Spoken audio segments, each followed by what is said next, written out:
Salut, c'est Dr Excel. Aujourd'hui, je vais te montrer comment faire une mise en forme conditionnelle sur du texte et ajouter des icônes sur du texte. Donc là, par exemple, j'ai des valeurs numériques et tu peux aller dans mise en forme conditionnelle, jeu d'icônes, et tu peux choisir un petit peu les icônes que tu veux leur affecter. Donc par exemple, tu peux mettre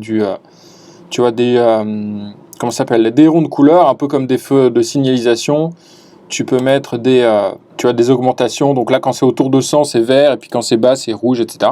Tu peux le faire que sur des valeurs numériques, tu vois. Par exemple, si tu prends, je sais pas, si tu prends des admis au bac, tu vas dire qu'il y en a un qui est admis, un qui est recalé, et un qui est admis, tu vois, ainsi de suite.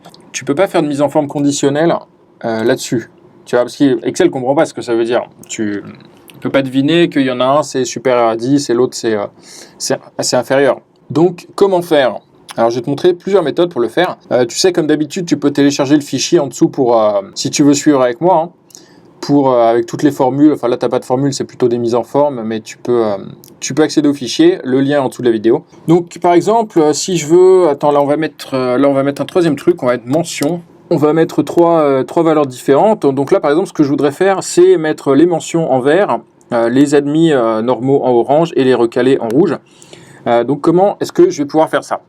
Alors l'astuce qu'on va utiliser, tu peux pas affecter une icône sur du texte. Donc en fait, on va transformer ce texte en nombre, et à ce nombre, on va le formater de manière à ce qu'il affiche du texte et un format conditionnel.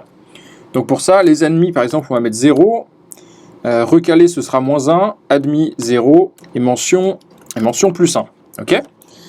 Je vais prendre ça, je vais aller dans mise en forme conditionnelle. Alors déjà, je vais aller dans le format de cellule, et normalement, dans le format de cellule, tu peux choisir comment sont affichés les nombres. Alors d'abord, c'est les nombres positifs. Et les nombres positifs, on va mettre positif, ça va être mention. Le négatif, ça va être recalé. Et les zéros, ça va être admis. Tu vois, tu peux spécifier en fait le format qui est appliqué au nombre. Et en fait, le format qu'on va utiliser, c'est qu'on va dire on n'affiche pas le nombre, on affiche une chaîne de caractères à la place. Voilà. Et si je valide ça, c'est génial, j'ai réussi à le transformer en texte, tu vois. Donc là, mention c'est 1, admis 0, recalé -1, et admis c'est toujours 0. Et là, ce coup-ci, je peux mettre une mise en forme conditionnelle, normalement. Je peux mettre un jeu d'icônes, je vais mettre comme ça, par exemple. Ah non, je vais le mettre check, point d'exclamation, croix. Et ça, tu peux le mettre comme ça dans ta cellule. Voilà, donc ça c'est la première méthode. L'inconvénient c'est que ça se base sur du texte et ça se base sur un nombre et pas vraiment sur le texte en lui-même. Donc tu vois, il faudrait, là je l'ai pas fait, mais tu vois, il faut que tu trouves une manière de construire ce nombre à partir du texte. D'ailleurs, tu peux le faire tout simplement avec une fonction recherche V. Donc tu vas mettre, ici on va mettre admis recalé mention. On va le coller ici, ça je vais le supprimer. Ok, et ça on va mettre admis, c'est combien ? C'est 0, recalé -1 et mention 1. Et donc ici, à la place de le mettre en dur, tu peux faire égal recherche V de ce chiffre là dans le tableau, enfin de le chiffre du texte là dans le tableau, et on renvoie la deuxième colonne et on fait une recherche exacte. Ça change rien, mais du coup l'avantage c'est que c'est dynamique. Si tu changes et qu'ici tu mets recalé, ça s'adapte automatiquement. Voilà, c'est une manière de faire.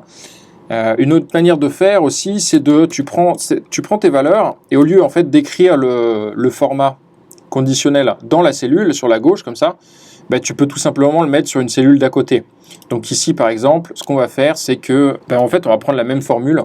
On va faire cette formule recherche V qui prend de manière, alors attention, en adaptant ici, qui prend de manière dynamique la valeur à afficher ici en fonction de ton texte, et ici tu vas choisir la mise en forme conditionnelle. Et alors par contre, ce que tu peux choisir comme on va choisir jeu d'icônes, tiens on va mettre celui-là, et ce que tu peux choisir comme option, tu peux mettre afficher juste l'icône et non pas la valeur.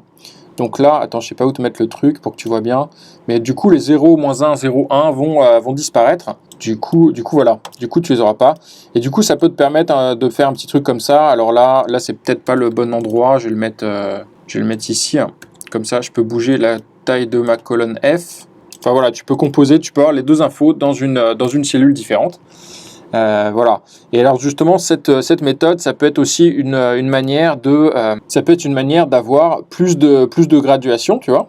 Donc là, on a 3 parce que nos icônes, il y a trois valeurs possibles.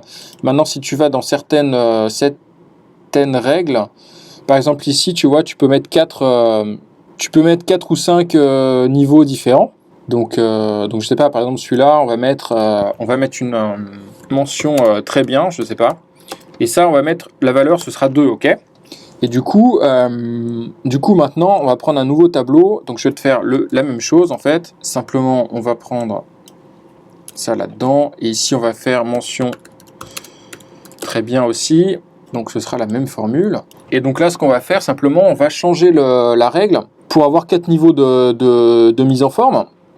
Donc si je prends ça là, j'ai choisi d'avoir différentes barres de couleurs et Excel détecte automatiquement qu'il y a 4 niveaux. Il y a -1, 0 ici, 1 et 2.